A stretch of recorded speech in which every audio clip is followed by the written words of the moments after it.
नमस्कार, मैं हूं नीलू। तो देखिए, आज 5 जून है और आज कुछ बड़ी खबरें ईरान, अमेरिका, लेबनान से निकलकर सामने आ रही है, जो आपको बताएंगे तमाम अपडेट्स के साथ। मैं नीलू। तो ईरान समर्थित हिजबुल्लाह ने गुरुवार को इजराइल और लेबनान सरकार के बीच हुए नवीनतम युद्ध विराम समझौते को खारिज करते हुए इजरायली सेना के पूर्ण वापसी की अब मांग कर दी है।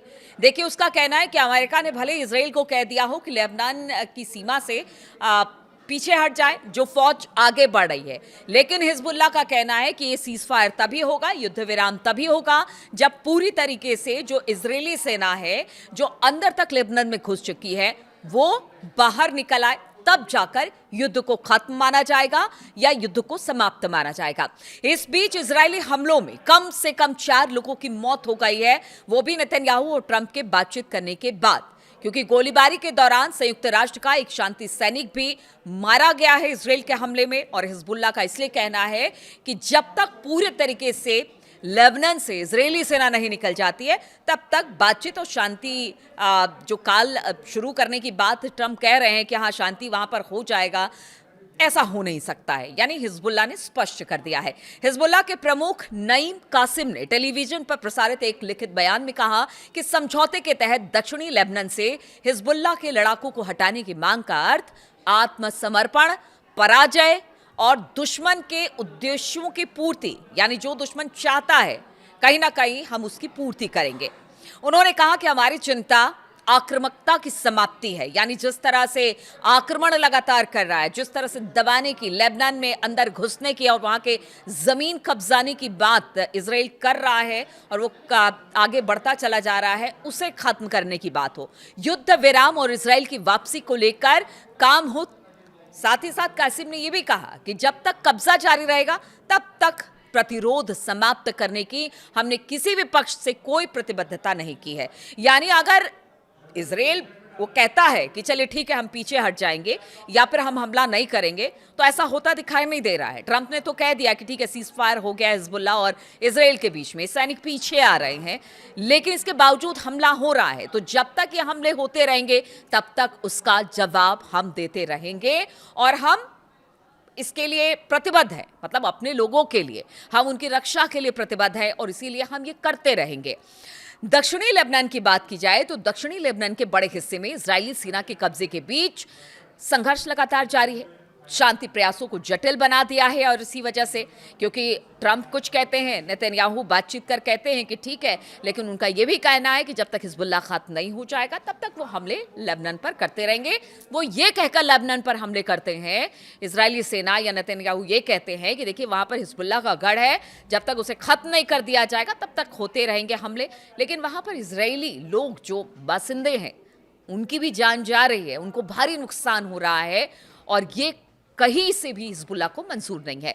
ईरान ने मांग की है कि किसी भी स्थायी युद्ध विराम में लेबनान को भी शामिल किया जाए। यानी ईरान का मानना है कि देखिए, आसपास जितनी जगह है, चाहे वो गजा हो, लेबनान हो, ईरान हो, हर जगह पर युद्ध खत्म होगा, तभी जाकर इस पूरे रीजन में शांति आएगी। और ये लगातार ईरान की मांग है कि अब सिर्फ एक फ्रंट पर बात नहीं होगी जहां पर युद्ध हो रहा है, बल्कि जितने भी फ्रंट इस वक्त युद्ध या फिर जहां पर हमले हो रहे हैं, उस सबको समाप्त कर देना होगा। लेकिन जिस तरह से मैंने बताया कि इजरायली प्रधानमंत्री बेंजामिन नेतन्याहू का कहना है कि जब तक हिजबुल्लाह से खतरा समाप्त नहीं हो जाता, तब तक अभियान इसी तरह से चलता रहेगा और इजराइल हिजबुल्लाह के ठिकानों पर हमला करता रहेगा। अब देखिए, संयुक्त राष्ट्र अंतरिम बल यानी कि UNIFIL और सर्बिया के रक्षा मंत्रालय के अनुसार दक्षिणी लेबनान के मरजायून क्षेत्र में एक मोटार का गोला गिरने से सर्बिया का एक शांति सैनिक भी मारा गया है। 2 अन्य घायल हुए। हालांकि यह स्पष्ट नहीं हो सका है कि गोला इजराइल की तरफ से दागा गया या फिर हिजबुल्लाह की ओर से दागा गया, लेकिन यहां पर शांति सैनिक एक जरूर मारा गया है। लेबनान की सरकारी समाचार एजेंसी की बात की जाए तो मारूब गांव में ड्रोन हमले में एक मोटरसाइकिल सवार की मौत हो गई, जबकि 4 लोग इसमें घायल हुए हैं। पूर्वी लेबनान की बेका घाटी स्थित सोहमोर गांव पर हवाई हमले हुए, 3 अन्य लोगों की इसमें मौत हुई। इजरायली सेना ने इन घटनाओं पर तत्काल कोई टिप्पणी नहीं की है, किसी तरह की कोई प्रतिक्रिया नहीं दी है। हालांकि उसने दक्षिणी लेबनान के कुछ इलाकों में लोगों को ना जाने की चेतावनी दी है। तो इस तरह से ये पूरा मामला लेबनान के बॉर्डर पर दिखाई दे रहा है। अगर दक्षिणी शहर सैदा की बात की जाए तो कई स्थानीय निवासियों ने युद्ध विराम घोषणा पर संदेह जताया। एक निवासी मयादा हिजाजी ने कहा कि हर कुछ दिनों में युद्ध विराम की घोषणा होती है, लेकिन होता क्या है, लोग फिर भी मरते रहते हैं, यानी युद्ध विराम का कोई मतलब नहीं है। स्थानीय निवासी सलाह नस्साब ने भी कहा, मतलब ये कुछ लोगों की बातें सामने आई है। वो कह रहे हैं कि इसमें ठोस प्रयास की ज़रूरत है। हम घर लौटते हैं और फिर विस्थापित हो जाते हैं। हम बहुत थक चुके हैं। यानी कि वहाँ पे जो लोग जो रोज़ाना के संघर्ष से जूझ रहे हैं, उनका यही मानना है। इस संघर्ष के दौरान इजरायली सेना दक्षिणी लेबनान में वर्ष 1982 से लेकर 2000 के कब्जे के बाद से सबसे अधिक अंदर तक पहुंच गई है और वर्तमान में देश के लगभग 5वें हिस्से पर लेबनान में जो इजरायली सेना है उनका नियंत्रण हो गया है। लेबनान में अब तक करीब जो आंकड़े सामने आए हैं उसमें करीब 3500 से अधिक लोग मारे जा चुके हैं। 12 लाख से अधिक लोग विस्थापित हुए हैं। लोग अपने घरों को छोड़कर जा रहे हैं। इस संघर्ष में 27 इजरायली सैनिक और 3 नागरिकों के भी मारे जाने की खबर है। तो आप समझिए कि किस तरह से अभी भी ये पूरा जो फ्रंट है वो खुला हुआ है। युद्ध विराम की बात होती है, समझौते की बात होती है, लेकिन इसके बाद होता क्या है? फिर वही हमले और फिर वही मौतें और फिर विस्थापन की कहानी। यही है लेबनान की कहानी और उसके आसपास के क्षेत्र गजा की भी यही कहानी है। अगर युद्ध विराम समझौते की बात की जाए तो अमेरिका की मध्यस्थता में इजराइल और लेबनान सरकार के बीच वार्ता के बाद सामने आया था कि अब सब कुछ खत्म हो जाएगा, शांति हो जाएगी। लेबनान सरकार ने पहले भी हिजबुल्लाह को कहा था कि आप अपने अस्त्रों को छोड़ दीजिए और कोशिश यही की गई थी। उस पर देश को युद्ध में धकेलने का आरोप भी लेबनान की सरकार ने लगाया था। हालांकि समझौते में हिजबुल्लाह औपचारिक रूप से शामिल नहीं था। इसमें लेबनान की सेना को उन सुरक्षा क्षेत्रों का नियंत्रण सौंपने की बात कही गई थी जहां पर हिजबुल्लाह की मौजूदगी पर रोक होगी। लेबनान के राष्ट्रपति जोसेफ ऑन ने गुरुवार को इस समझौते को अंतिम और व्यापक युद्ध विराम की दिशा में आखिरी अवसर बताया। उन्होंने कहा है कि हिजबुल्लाह सहित संबंधित पक्षों की प्रतिक्रिया मिलने के बाद लेबनान सरकार इस समझौते को लागू करने के लिए तैयार है। और इस बीच ईरान के रेवोल्यूशनरी गार्ड्स की कुड्स फोर्स के प्रमुख इस्माइल कानी ने लेबनान में पूर्ण युद्ध विराम और इजरायली सेना की वापसी की मांग दोहराई है। उन्होंने कहा कि लेबनान में प्रतिरोध का समर्थन करना सभी का दायित्व है, यानी सबको मिलकर लेबनान के लिए आवाज उठाने की जरूरत है, तभी जाकर यहां पर युद्ध खत्म होगा। लेकिन जब तक इजराइल की सेना लेबनान में मौजूद है तब तक वहां पर हमले होते रहेंगे, तब तक इजराइल पर विश्वास नहीं है, तब तक अमेरिका पर विश्वास नहीं है। इसलिए हिजबुल्लाह कह रहा है कि वो अगर इजराइल हमला करता है तो वो उन पर हमला करेंगे और किसी तरह से कोई युद्ध विराम नहीं होगा। अब दूसरी बड़ी खबर आपको बताते हैं। तो ईरान के supreme leader Ayatollah Mojtaba Khamenei ने अमेरिका को चेतावनी देते हुए कहा है कि हार के बाद दुश्मन फूट डालने की कोशिश कर रहा है। देखिए, मुज्तबा खामनेई का एक संदेश पढ़ा गया था जिसमें ये सारी बातें कही गई है। एक एक कर मुज्तबा की सारी बातों को आपको बताते हैं। उन्होंने जनता को संबोधित करते हुए कहा कि ईरान आजाद देशों के लिए गर्व का स्रोत बन गया है। ईरान की सरकारी तस्नीम न्यूज एजेंसी की रिपोर्ट के मुताबिक उन्होंने ये टिप्पणी अयातुल्लाह रुहुल्लाह खुमैनी की पुण्यतिथि की 37वीं वर्षगांठ पर टेलीविजन पर पढ़े गए एक संदेश में की है। ईरान के सुप्रीम लीडर का कहना है कि तेहरान का दुश्मन हार का सामना करने के बाद आंतरिक फूट डालने की कोशिश कर रहा है। उनका इशारा साफ तौर से अमेरिका की तरफ से था कि जब उनको किसी भी फ्रंट पर ईरान को वो पीछे करने में या हराने में नाकामयाब रहे हैं तो फिर अब आंतरिक तरीके से फूट डालने की कोशिश कर रहे हैं। ईरान के supreme leader Ayatollah Mojtaba Khamenei ने अपने संबोधन में कहा कि ईरान का दुश्मन हार का सामना करने के बाद ईरानी लोगों के लचीलेपन को नुकसान पहुंचाने और आंतरिक फूट डालने की कोशिश कर रहा है। इसके अलावा उन्होंने दुश्मन की युद्ध के मैदान में हार के बाद फूट के प्रति आगाह किया है। सुप्रीम लीडर मुज्तबा खामनेई का कहना है कि अमेरिका और इजराइल अपने युद्ध में सैन्य रूप से नाकाम रहे हैं और अब उन्होंने एक ऐसे अभियान की ओर रुख कर लिया है जिसका उद्देश्य आंतरिक फूट डालना है। यानी मुज्तबा को भी लग रहा है कि जिस तरह से सरकार और आईआरजीसी में फूट पड़ी, पीछे ये कहा गया कि कुछ इस्तीफे हुए हैं, इनके बीच में कुछ ठीक नहीं चल रहा है, तो उसी को लेकर कहीं ना कहीं मुज्तबा ने एक तरह से संकेत दिए हैं कि आंतरिक तौर से अब फूट डालने की अमेरिका की कोशिश है। एक लिखित संदेश में मुज्तबा खामनेई ने कहा कि संयुक्त राज्य अमेरिका के नेतृत्व वाली दमनकारी व्यवस्था एक मजबूत और स्वतंत्र ईरान को स्वीकार नहीं कर सकती है।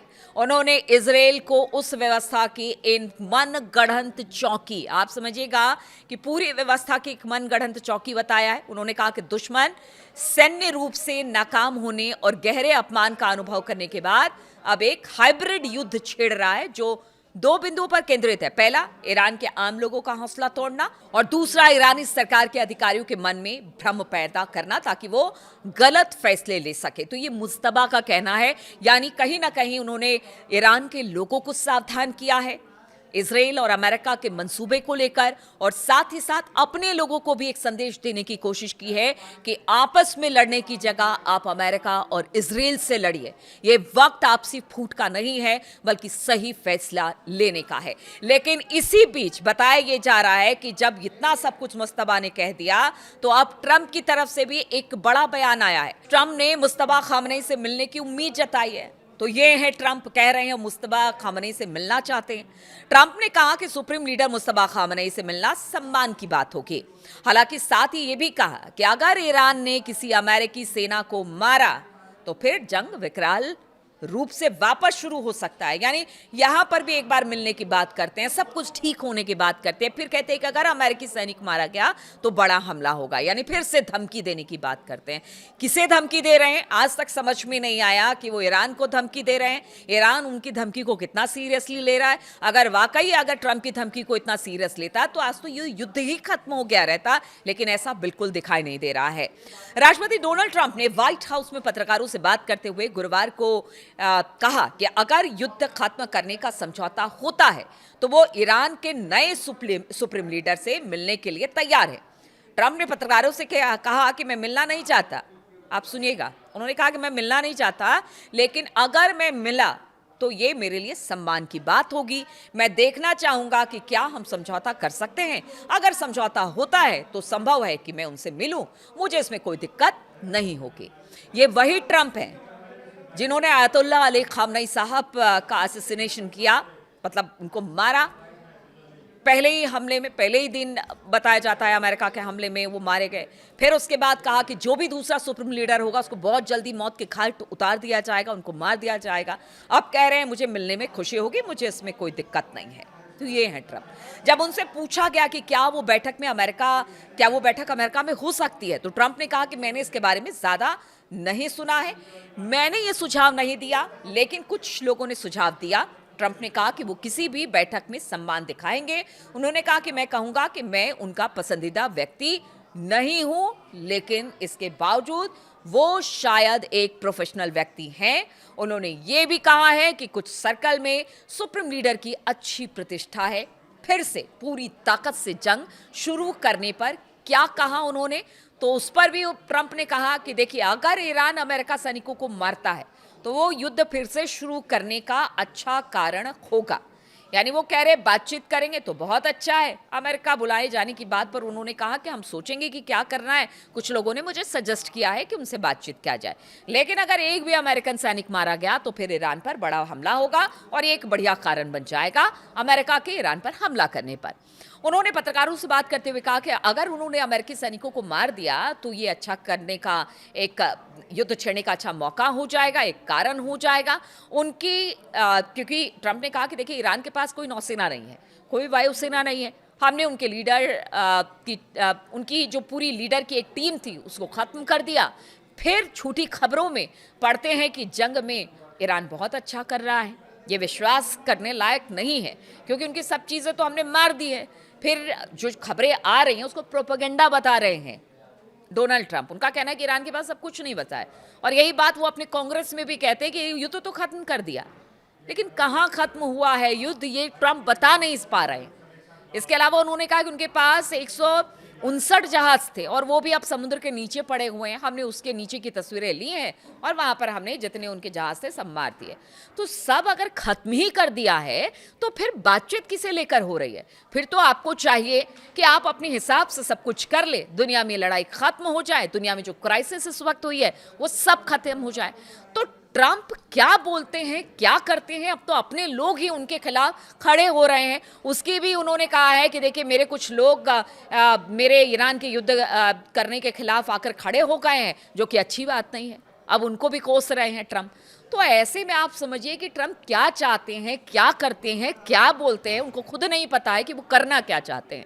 और इसीलिए ये 2-3 खबरें बहुत ज़्यादा महत्वपूर्ण है, क्योंकि आगे आने वाले दिनों में यही सारी बयानबाजी, यही छोटी-छोटी जो हमले एक दूसरे पर हो रहे हैं, टेंशन लगातार बरकरार है, वो किसी बड़े युद्ध का कारण बन सकती है अगर बातचीत नहीं होगी या आगे नहीं बढ़ेगी या डेडलॉक खत्म नहीं होगा।